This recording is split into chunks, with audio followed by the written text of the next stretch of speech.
Hi, I'm Jeanne, occupational therapist from Therapy. Let's talk about building core strength for play. From 0 to 5. It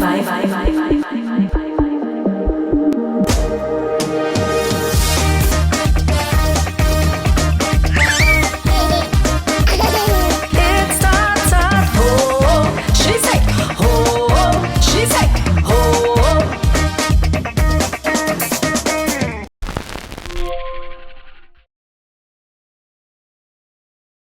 So a child's occupation, a child's job is to play, is to do schoolwork, is to be able to be independent with their self-care skills. Core strength is super important. Core strength comes back to the strength you have in your trunk, in your back, in your pelvis. All that ties into what's needed to play. So for a child, it's running, it's jumping, it's bouncing on one leg to kick a ball, it might be climbing. All of these tie into, if there's weaknesses there, would they be able to do this? Would they stumble? Would they fall? It also, core strength ties into fine motor movements and utensil use. You need to be able to sit up at the table, being to have enough strength in your trunk to do writing, to do eating, to not be slumping or falling off of your chair. It all ties back into that piece.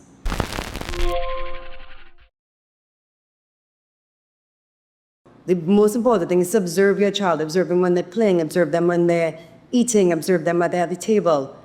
The most important thing to see is this posture. Are they slouching a lot? Are they using furniture to hold themselves up? Would they be leaning on stuff a lot?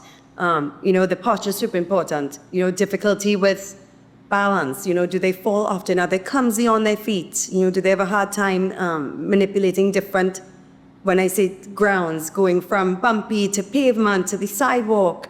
Do they get tired really easily when they're outside, more than their friends or more than their peers?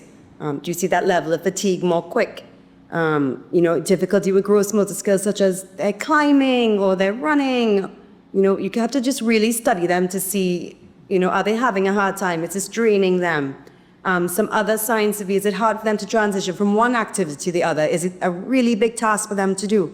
Do they get frustrated, like really irritable when they have to do something? Are they trying to avoid it, really reluctant to do gross motor skill or play outside when they're asked? If you see that reluctance or that avoidance, it's always a sign to that's quite tricky. I feel like I'm going off my mind. My mommy tell me it will take time. I have no money for therapy.